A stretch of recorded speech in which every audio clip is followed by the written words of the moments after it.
Restoring Darkness is brought to you by Evluma, illuminating the pursuit of dark skies. Welcome back to the Restoring Darkness podcast. On today's show, I am pleased to be joined by Elisa Hillgen, the lighting coordinator for the City of Jyväskylä, Finland. Elisa is a lighting designer, light artist, and lighting coordinator. The City of Jyväskylä is known as the City of Light. She has previously worked in the field of building and interior design and has over 15 years of experience in different fields of lighting. For the last 7 years, she has focused on urban lighting and light art projects. Her job as the lighting coordinator for the City of Jyväskylä includes taking care of the dark time cityscape by organizing design projects and maintenance for urban lighting and working in the Light Festival team. She is also the LUCI Association contact person for the City of Jyväskylä, which is currently the president of the global network. Okay. So you can find her on social media. She's on LinkedIn, on Instagram, and there's a website all posted on the Restoring Darkness podcast. So if you're listening to this, you can go to restoringdarkness.com and find her episode and click in there and engage with all her social media. But while you go there, why not consider donating to the charity that supports the show, and that is the Lighting and Darkness Foundation, a 501c3 here in the United States. I'm not in the United States, but it's in the United States. So you can donate to that, and we do all kinds of work, advocacy work. We're creating educational programs, and we're creating awareness around night preservation and darkness restoration. And you can just click donate on the website. Why not become a recurring donor? Why not? Everybody has their own way to give, and sometimes that's volunteering, sometimes it's getting involved with your job, other times it's just giving money. And we're happy if for all the donors out there so far and for anyone else. And if you want to donate to a particular darkness campaign, you click Darkness Campaigns, and you can help out the good folks in Wasatch County in Utah. And they're in a darkness, they're embroiled in a lighting ordinance dispute with their county, and they need your support. So go to restoringdarkness.com. Elisa, welcome to the show. Thank you so much. First of all, is lighting coordinator a common job in cities and towns in Finland? No, actually, it's very rare because in Finland, I'm the only one. I guess there is very similar tasks other cities also do, but the title might be different. But the lighting coordinator in Finland, I'm the only one, and it's a really, really good place to be. Also, you get to, work with the networks, but also see very deeply what's going on inside the city.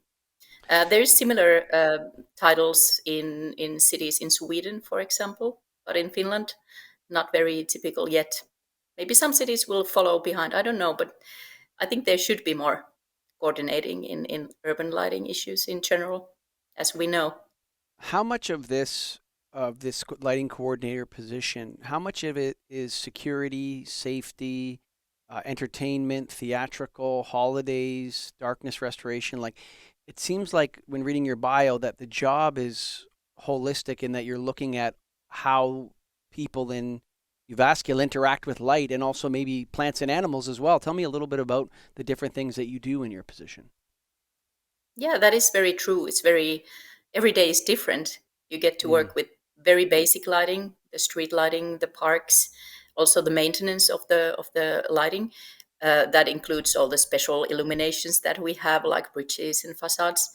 But it's also a lot about communication. It's about spreading knowledge about good lighting for locals, but also outside Jyväskylä to other cities and, for example, to LUCI network and in situations like this. So a lot about my work is communication, social media, websites, doing newsletters, and so on. But also what we do inside the city when we design new areas or there's urban development things going on. I just try to be involved, so kind of get the big picture of what's going on inside the city, what's being built, what's being restored, what kind of events happening. So I just try to keep track of what's happening and then help people with our guidelines, visions, and strategies, and try to push all the information that we have and we know how things should be done. So just to be involved anywhere I can. It's very nice place to be because you get to see very, very different. It can be sports areas or it can be light festivals and anything in between.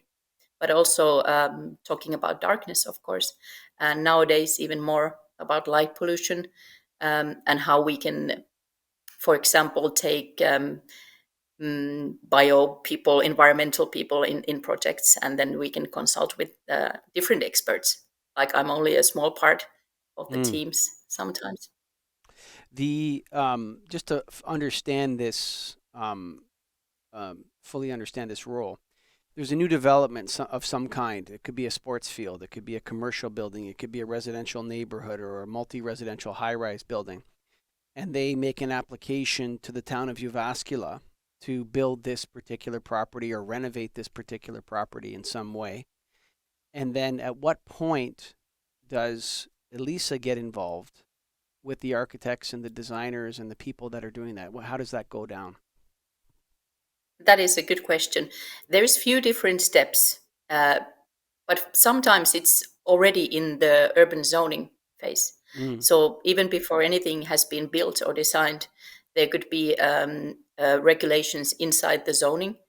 So I just check that everything goes as it should be. But the next phase is, of course, the building permits.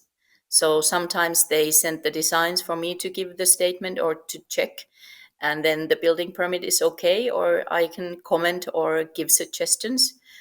Sometimes it's just I'm part of the jury in competitions or give comments on the lighting issues. Some sites I've even designed myself, so it's various roles actually, but it depends on the scale and the phase of the project. So even from the zoning, that's very powerful tool, and that's the base level, but it's usually the building permits, and then from that point. Does the zoning? It's quite actually. Now when I try to explain it, I can see it's actually very complicated system. It is. But to me, It is it's very somewhat. clear. So you're like what you are is a knowledge worker, right? So Yes. you're. It's not the job isn't prescribed that you process Form 103 down at Jyväskylä City Hall. It's not like that. You're going out and applying your knowledge to the development and maintenance of your town. You talk to this zoning. Does the zoning have, like, let's say something zoned for commercial or industrial or residential, whatever particular zoning it is? Is there a powerful lighting ordinance at in Jyväskylä that will then apply to those particular how those structures are built in that area? It depends on where the area is. It comes from our old master plan. So if the area is like when you are entering the city, if there is important facades, or if there is, like you said, high-rise buildings, or there is historically important buildings, it depends on the site. So not always, but sometimes there's like mentioning, like if you're going to build here, you need to consider this. And it usually says that lighting has to be done by the professional lighting design. It has to be non-glare, no light pollution, and the designs need to be checked with the lighting coordinator. So that's how it usually starts. Have you ever rejected a design? No. That's usually the point where you get into the discussion. Okay. And you can give your advice. You can give suggestions like you need to change this, and then it will be okay. And then it just circles back, but never like total no. It's interesting because I have access to my town's governance where I live in Stouffville, Ontario, and that's a longer story. I'm not going to tell you how I have that, but I'm able to see the way the town interacts with developers, and it seems to be that we could use a lighting coordinator in our town, because the converse, first of all, there seems to be sort of the interaction between the developers and the town seems to be almost confrontational in some sense. Is that the builders want to build and the town wants them not to build, or wants to build them to build in a certain way, and there's like almost like some conflict there, and they are professional in their engagement. In Jyväskylä, do you find that the the process is more collaborative. Is that what you're doing? Instead of Yeah, rejecting their plan, you're saying, this is Jyväskylä, Finland, this is how we do it. You're going to need to do this, this, and this. And so you're more a professional it's more consulting with them. guidance. Yeah, What's that? exactly. It's more like pushing to the right direction, and I don't think it's a Finnish way in general. Mm, The confrontation and very strict. It's about we need to guide people how we want them to build and how we want the city to look. It's not about fighting against each other. But when I explain this, I also notice that it's not always this simple. There is a lot of things happening in Jyväskylä that I don't get access early enough, and we can see bad lighting happen. Uh, mm, but that's kind of like how it should be and how it usually is. But then again, we come to another tool that I think cities need is when something bad happens. I mean, when somebody does bad lighting, we don't have much tools to, we don't have any sanctions, or we don't have any tools to say you need to take this down and do it again. This is not okay. And this is what's bothering me at the moment, and something we need to think forward. We can guide people if we get into the project early enough, hmm. but afterwards it's very tricky to say that no, start over. Yeah, So that's where that's the something we pain need to think that's become it becomes painful for them now. Now they're being Yes, penalized. They're being bylaw officers that yes, have to write tickets and these exactly. types of things. Yeah, and And then it they. could be they've been using a lot of money for investing to this lighting that is not good. It's not for Hmm. what we want. So that's why we say talk to us and consult with us in early phase. It's Hmm. easier for everybody. Yeah, and then you won't have these problems because Yeah, yeah, it's interesting that um, a lot of towns, they especially in Canada where I live, I think it's easier for Europeans because they have a much bigger heritage. Is the heritage of the town is maybe hundreds of years old, thousands in some cases. And in Canada, it seems like a lot of towns lack a vision of what they want to be. And mm, and lighting has such a big impact, if not the biggest impact on how you want your town to feel and be and this kind of thing. And it seems like a very wise thing for these developers to get in touch with you and Uvascula, and so they don't make the mistakes that you're talking about. exactly. But Yeah. in And my town, I mean, nobody oh, wants to build bad lighting, and why they don't contact us early enough. It's about communication and it's about knowledge. They don't know. They don't do it to be mean or to no. build anything ugly. They just need to know more what we expect and how the process is going. And that's also our work, everyday work, to keep everybody informed about the project. So And if you're working with a lighting designer and that designer is told, here is this vision for the city of Uvascula and this is how lighting plays a part of it, people love that actually. They love to yeah, figure that out. That's a fun part of the job of a lighting designer is to work within those parameters, give them some guidelines of how exactly. and then it fits into the larger theme of the city. Yeah. Instead in my town, there's like they're redeveloping the Main Street area, and the town has all very warm, nice coach lights down the Main Street area. And this condo put up with 5,000 K high wattage lights in front of the condo, and it just doesn't fit in with the Main Street. The building looks great during the day. They built it with the kind of bricks and that matched the Main Street area, but the lighting just totally ruins it, actually. Yeah, yeah. And that's also one group of people that we can use for this is that inside many cities, there is this city image or some kind of group of city architects and people who decide what we want the city to look like.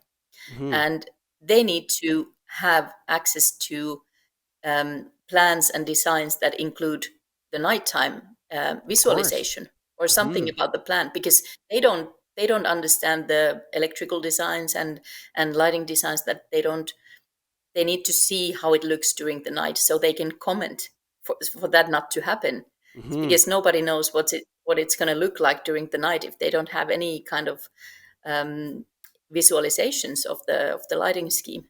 So I think that's also something cities could use. So when you are designing something, cities should ask for this one at least. I was recently in Utah in a city called Heber City. I was talking about it earlier in the show, and you can donate to those folks. If you click Darkness Campaigns, you can donate to the Wasatch County if you're listening to this. They're in the middle of an ordinance battle, but and hey, we've received almost 7,000 in donations for that project, Elisa, from the good American people out there that care about this. So it's going very well for the folks in Wasatch. But that town has a very strong lighting ordinance. Okay, and so you can see it's in the middle of a valley that's entirely surrounded by mountains. And you can see the stars from mountain range to mountain range in all directions. It's quite beautiful, actually. And the reason why that exists is because the town has a powerful lighting ordinance, which has different zones where certain types of lighting have to be used. And they've been able to preserve their beautiful night sky while the town continues to grow and grow and grow. And it's a win-win for everybody. And, Yeah. now they want to change it to allow uplighting, which is what the battle's about in that town. But when you have a vision, when you have a plan for your city, you can put some feathers in your cap. Has Jyväskylä considered becoming a dark sky town or city? Well, it's not really in our visions mentioned like that, but we are very into taking care of the reducing light pollution. Mm-hmm. And in many Finnish cities, we have so much darkness, and it's kind of, it's, to us it's normal, but we just need to take care of it as long as we have it, and not illuminate everything we usually want to illuminate.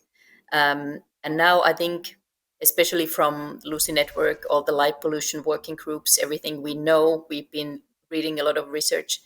I think everybody now understands that we need darkness. Of course, that's something we understand, but also people building supermarkets, parking areas, anything causing a lot of light pollution, they need to understand too.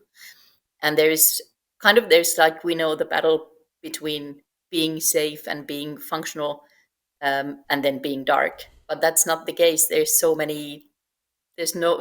much in between.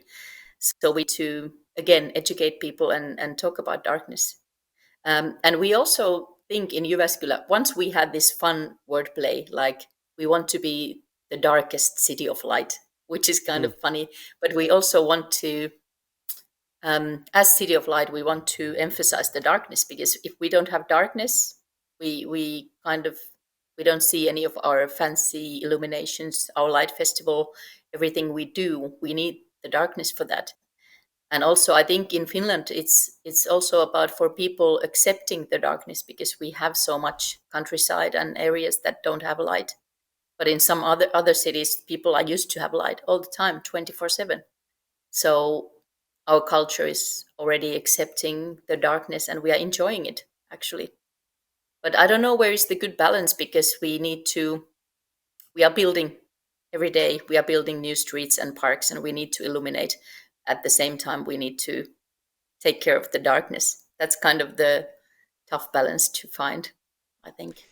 Well, I'm going to pose a question that I don't think you're going to be able to answer, but maybe you'll be able to answer it. Is safety vis-a-vis or related to electric light, outdoor electric light, a technical reality that exists?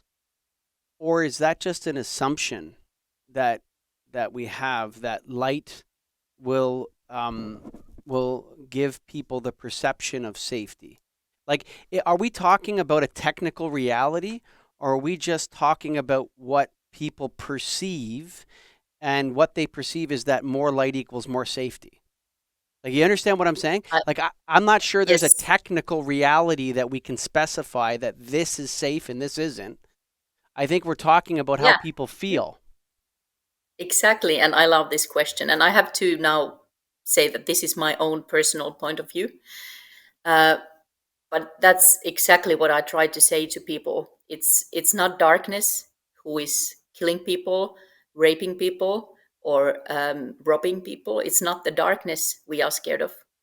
And I want to say to cities and designers that Don't blame the bad lighting for your social issues or your mental illness dealing or your bad education.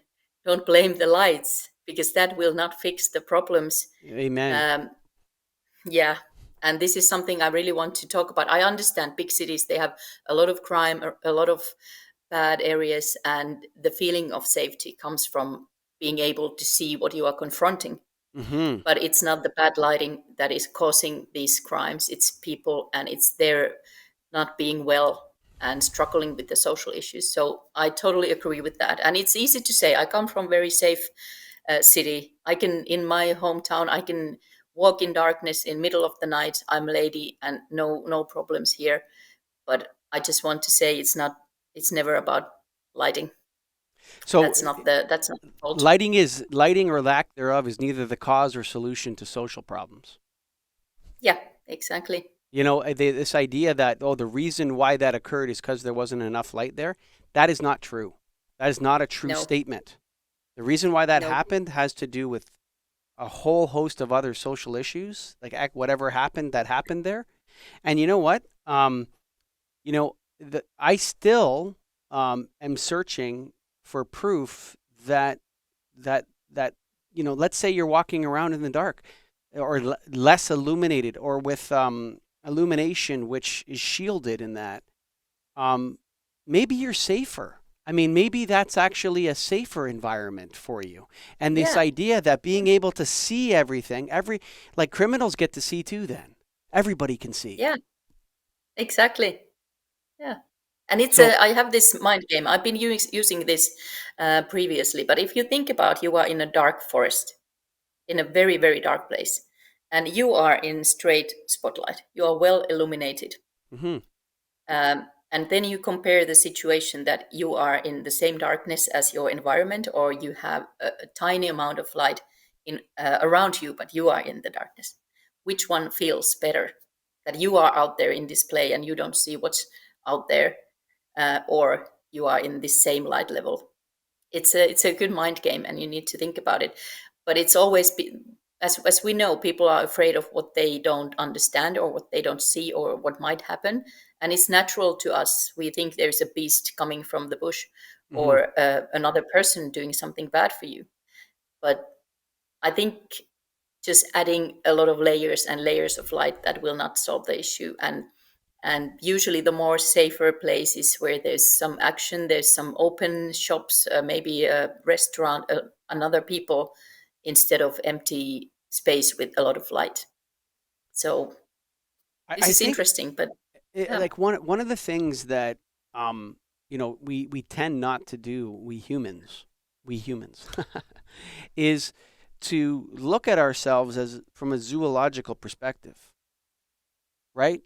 yeah, Like yeah, zoologically, humans are not nocturnal animals. Okay, yeah. so Hmm. you know, now we're technologically advanced and we've been able to make all these different lighting systems, but humans are meant, you know, to be out and active during the day, so where they can see everything, right? And so it's Yeah. natural for us to want it, to replicate that at night. The problem is Yes. to what end? Like to what limit? Exactly. Hmm.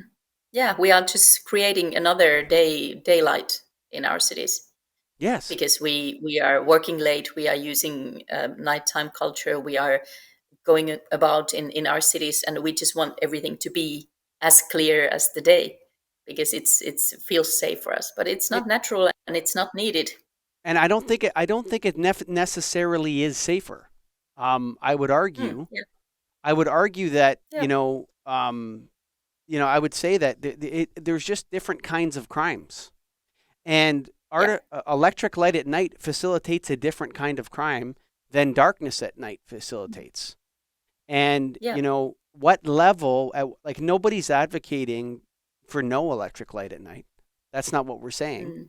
If you go to Heber Yeah, City in Utah, they have lights. You know, they're just all shielded and lower Kelvin temperature. And in areas, the you know, the street lights seem a lot further apart, and there's just different ways to handle it.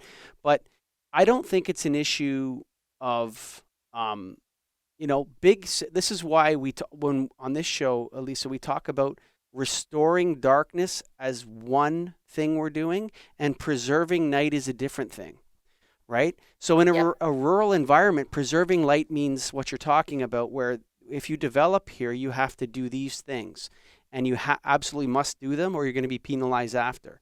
Restoring darkness is going to take a lot longer in our cities, in our large cities like Toronto or Helsinki, or areas where there's a lot more people living and there's way more lights everywhere, and different people have control over those lights. So municipality doesn't have control over all the lighting in the city of Toronto.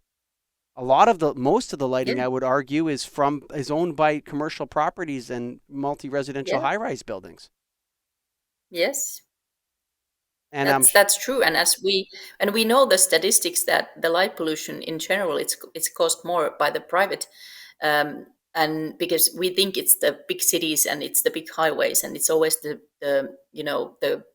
countries and cities, but it's the private areas, and that's the problem if we don't communicate and if we don't educate them. They are the cause. Sorry to say, but that's how it is, and we need to first recognize where the problem is, and then need to find some ways to tackle the issue. do you anyone in Jyväskylä, do they actually work at night? So, what I mean is, Yeah. Yeah. like, is there a bylaw officer or something that will go out at night and have a look at somebody's lighting after hours? Well, yeah, that would be kind of also, well, there is a lot of there's a lot of these campaigns that we do, and actually ask people to preserve, report if there's bad Mm-hmm. lighting, and light pollution sites causing. But there's also, it's part of my job to see where the cause is coming from, and then we report. We try to talk to them. We know a few places that I've been talking with for years. It's a hardware store, and they have these big masts of light in their parking area, and that is kind of the problem. Everybody knows. We can see it from the distance. They know, okay, that's the hardware store, and they have the lights aimed badly, and it's too bright. But there's nothing we can do because we don't have the power, except talk to them and ask again and again. But it's kind of part of my job also to see what's going on during the night and how the lights are working and where the cause is coming from. We also have a very, very big stadium of sport area. That's one of the worst ones, but it's always a short period when there is games or something. But it's so bright, you can see it from the drones, and horrible. And But yeah, there's the drone lighting is one thing. So there's a difference between. So what's interesting, and this is just an observation by me. So when you look at something from the satellites or the drones, okay, there's a difference between sky glow, okay, and some of these overhead views, like. Maybe there's nothing wrong with being able to see the stadium from a drone, as long as the light is not pointed directly away from the stadium. So if you see this spilling of light away from, just because you can see that stadium at night doesn't mean that that's necessarily a bad lighting application, because all the light could be pointed down and you're able to see it because it's pointed down and it's put in the right place, and it's going to go off after 11 o'clock when the game is over or whatever that is, and it's on not every night. Luckily. But the issue comes in when we have a lot of these floodlights pointed, okay? And I'll give you an example.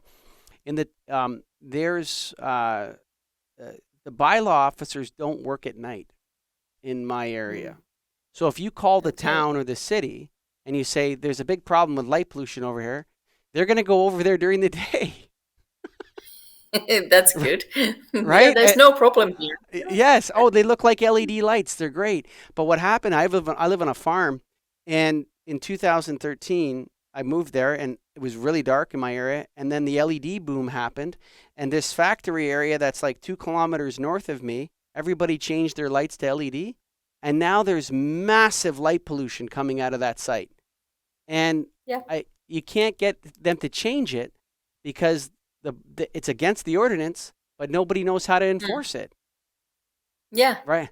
That's because why I they think won't that's why go we there at need. night. They won't go there at night, Yeah, and yeah, they can't see the effect. So they don't. Oh, this is just a yeah, complaining guy.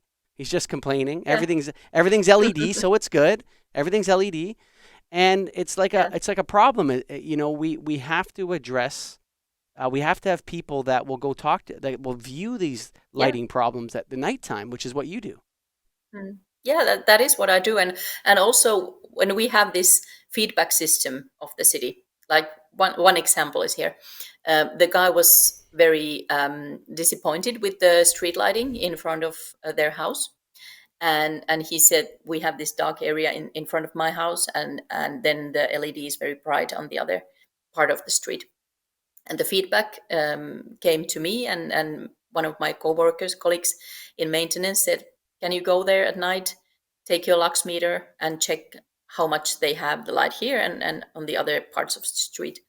And so I did, and I made this one sheet report of the lux levels, and we checked it was okay, but because there was a contrast, it felt to him that it wasn't enough. But that's also what we do. We go there and we check. We have the lux meter. I took pictures, and then we said, okay, now here is the situation, and it was settled. It was okay.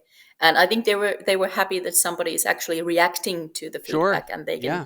they can have somebody actually working there at night. So this is also something we do, and also sometimes with our contractor who is doing the maintenance, sometimes we need to go and check the sport areas, and we check the lux meters, or yeah, Mm. all kinds of fun jobs during the night.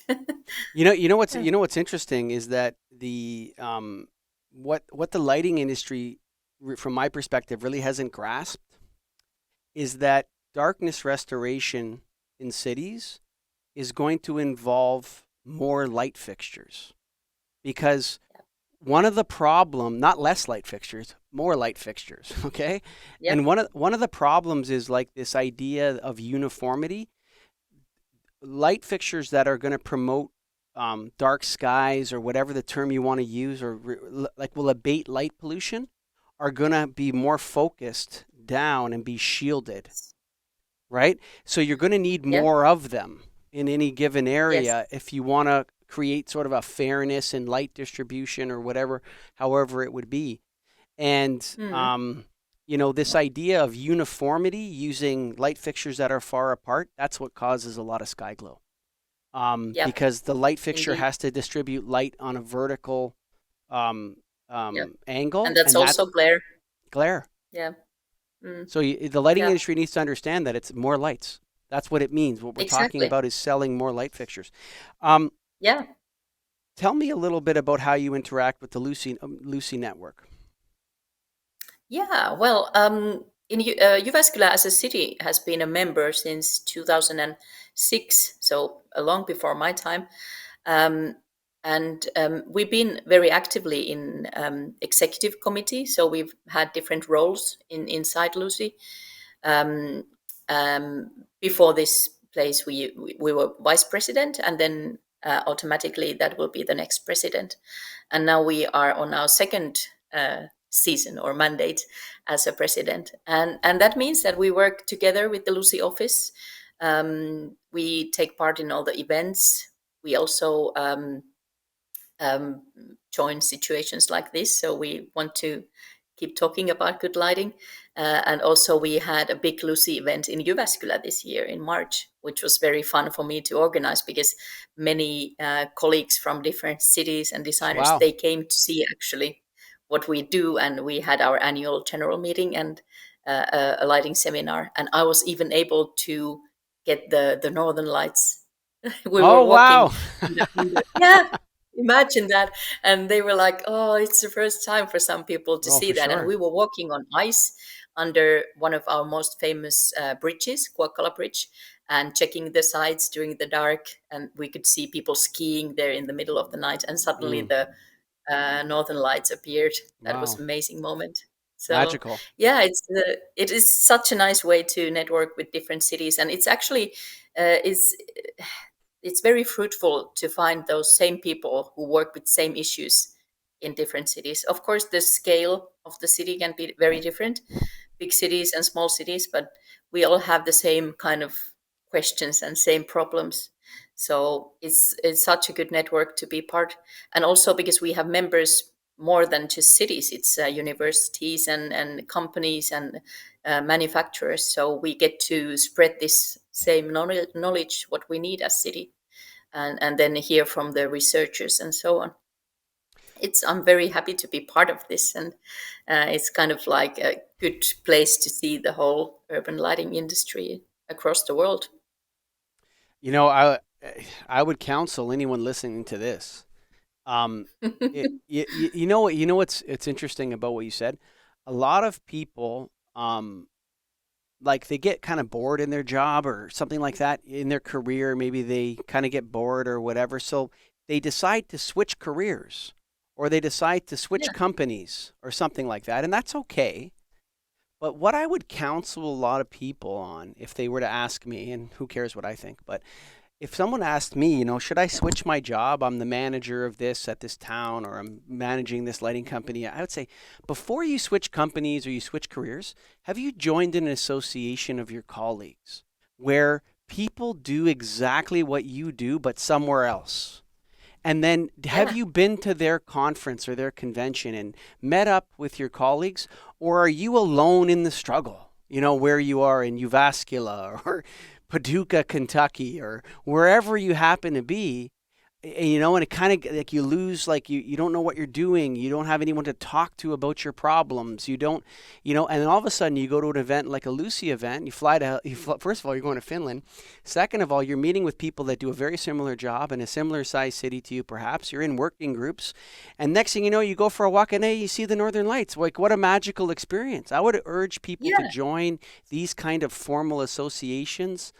I really think it's undervalued. To be a part of a group like that. I really agree, because you get inspiration from other people, and then suddenly also when you explain your work to someone else like this, you suddenly get really proud of what you do also, and Or also inspired, by others. Inspired, yeah, exactly, and LUCI is also very. Well, it's also very fun, because we all work with light, and working with lighting is fun, and working with darkness is fun.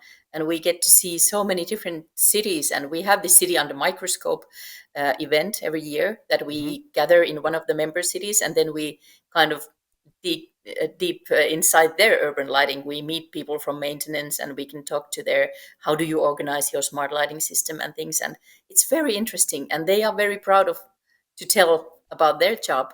And then you get to meet new places and see dark cities and amazing illuminations, of course, and light festivals. But also people. My network has expanded like rapidly in the last few years, so it's very exciting.